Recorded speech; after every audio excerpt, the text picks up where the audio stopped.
দিনদারিতা কখনোই বাহ্যিক লেবাস পোশাকে বোঝা যায় না। বাহ্যিক লেবাস পোশাকে একটা ধারণা পাওয়া যেতে পারে যে উনি দাঁড়িয়ে রেখেছেন, হয়তো নামাজ পড়েন, নামাজ 5 ওয়াক্ত পড়েন, নামাজি ব্যক্তি আশা করা যায় ভালো হবেন। তিনি হালাল খাচ্ছেন না হারাম খাচ্ছেন খোঁজ নিতে হবে, তার পরিবারের ব্যাকগ্রাউন্ডটা খোঁজ নিতে হবে, তার বাবা কেমন, তার মা কেমন, তার আপনার শাশুড়ি কেমন, আপনার শ্বশুর কেমন খোঁজ নিতে হবে। কারণ দেখা যায় যে যে পরিবেশে বড় হয়েছে তার মধ্যে সেই প্রভাবটা থেকে যায়। এ কারণে এর ব্যতিক্রমও হতে পারে যে একটা নোংরা পরিবেশের থেকেও তো ইব্রাহিম আলাইহিস সালামের জন্ম হতে পারে, জাহেলি মক্কার মধ্যে থেকেও তো মুহাম্মদ সাল্লাল্লাহু আলাইহি সাল্লামের জন্ম হতে পারে। কিন্তু অ্যাজ ইউজুয়াল একটা কনসেপ্ট হচ্ছে যে যে পরিবেশে বড় হয় ওই বিষয়গুলো তার মধ্যে কিন্তু থেকে যায়। এটাকে কুফু বলা হয়। বিয়ের ক্ষেত্রে কুফুটা ইম্পর্টেন্ট, আপনারা খেয়াল রাখবেন যাতে করে বিয়ের ক্ষেত্রে এই ভুলগুলো না হয়, তাহলে সারা জীবন একটা বড় হ্যাসেল পোহাতে হতে পারে।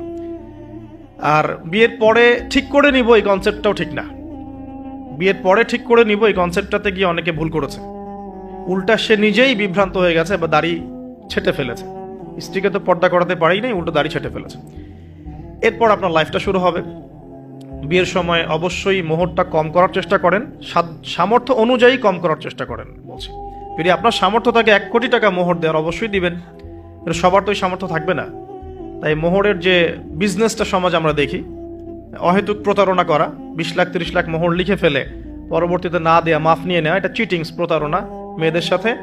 আর একই সাথে আমরা যে যৌতুকে অভ্যস্ত হয়েছি, এটা একটা গায়রতহীনতার পরিচয়, ব্যক্তিত্বহীনতার পরিচয়। বিয়ের টোটাল কস্ট বিয়ার করবে ছেলের পরিবার।